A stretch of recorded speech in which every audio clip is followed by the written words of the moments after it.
बिहार के 4.5 लाख छात्रों का भविष्य विद्यालय प्रधान के हाथों में। बहुत कम बचा है समय। विभाग ने दिया 10 मार्च तक का अल्टीमेटम। दोस्तों नमस्कार, मैं हूं आपका दोस्त एसके चौधरी। सबसे पहले आप तमाम दोस्तों को होली की ढेर सारी बधाइयाँ।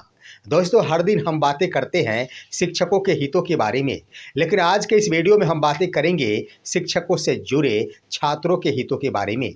आइए छात्रों के हित की बात करते हैं, लेकिन इससे पहले मैं आपसे गुजारिश करूंगा, आप मेरे इस चैनल को सब्सक्राइब नहीं किए होंगे तो कृपया अभी सब्सक्राइब कर लेंगे।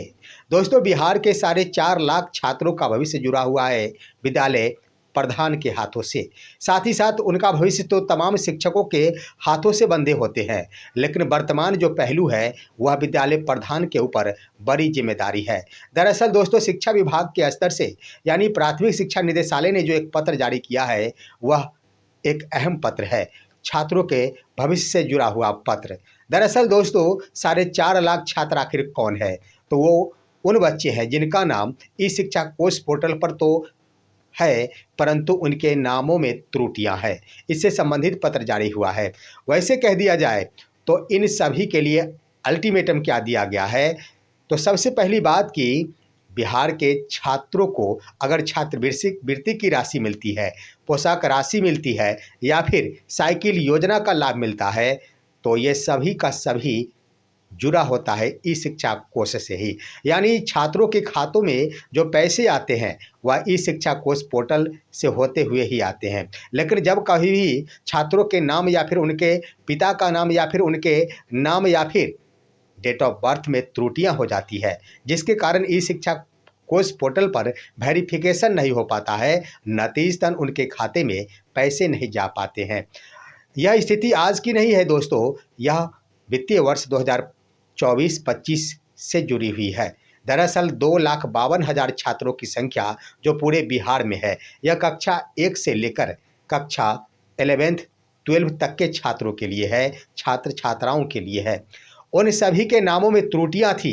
किसी के डेट ऑफ बर्थ आधार से मैच नहीं कर रहे थे, तो किसी का नाम जो एंट्री किया गया है और आधार में कुछ और स्पेलिंग है, जिसके कारण मिसमैच बताया जा रहा था और उनके खाते में पैसे नहीं जा रहे थे। पूरे बिहार भर की बातें कर ली जाए तो वर्ष 2024-25 का वो पोशाक राशि हो या छात्रवृत्ति राशि हो या फिर साइकिल की राशि हो, वह 2,52,000 छात्रों के खाते में नहीं जा पाए हैं, सिर्फ व सिर्फ नामों में त्रुटियां के कारण। और 2025-26 के अंतर्गत 2 लाख छात्रों की संख्या है जिनके नामों में त्रुटियां हैं। वैसे कह दिया जाए तो ये तमाम छात्र सभी के सभी छात्रों में से त्रुटियां नहीं, यह वैसे छात्र हैं जिनका 75% विद्यालय में उपस्थिति है। वैसे दोस्तों कह दिया जाए तो विद्यालय में नामांकित छात्र जिनकी उपस्थिति 75% से ऊपर होती है, उन्हें ही सरकार के स्तर से छात्रवृत्ति राशि या फिर पोशाक राशि का लाभ मिल पाता है।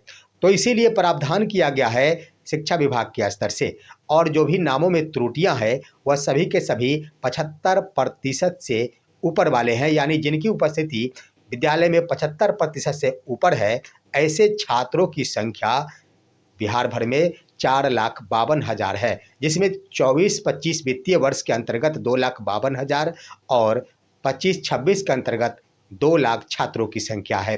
तो स्पष्ट रूप से यहाँ पर भविष्य की बातें कह दी जाए तो विद्यालय प्रधान के हाथों में है, क्योंकि विद्यालय प्रधान को यह निर्देशित किया गया है प्राथमिक शिक्षा निदेशालय के स्तर से कि आप सभी को एक मौका दिया गया था कि 28 फरवरी 2026 तक छात्रों के नामों में आप परिवर्तन या फिर त्रुटियों में सुधार कर सकते हैं।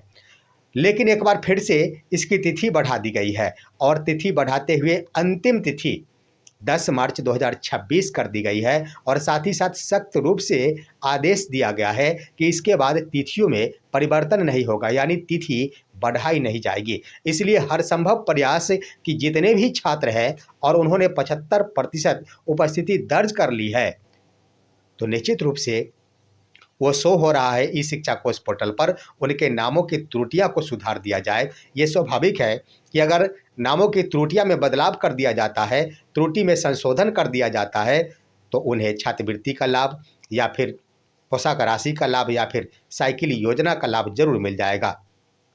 वहीं पर दोस्तों कह दिया जाए, अगर छात्रों को छात्रवृत्ति की राशि नहीं मिल पाती है या फिर पोशाक राशि नहीं मिल पाती है तो हतोत्साहित हो जाते हैं बिहार के ये तमाम छात्र, जिसके कारण उनका उत्साह बना रहे इसके लिए ज़रूरी होता है कि उन्हें समय समय पर अगर विद्यालय में उनकी उपस्थिति हुई है तो उन्हें छात्रवृत्ति राशि या फिर पोशाक राशि का लाभ जरूर मिलना चाहिए, जिसके कारण आखिर सरकार के स्तर से अंतिम रूप से हिदायत देते हुए विद्यालय प्रधानों के ऊपर बड़ी जिम्मेदारी सौंप दी गई है कि 10 मार्च 2026 तक निश्चित रूप से तमाम 75% की उपस्थिति पार करने वाले छात्रों की त्रुटियों में सुधार कर दे।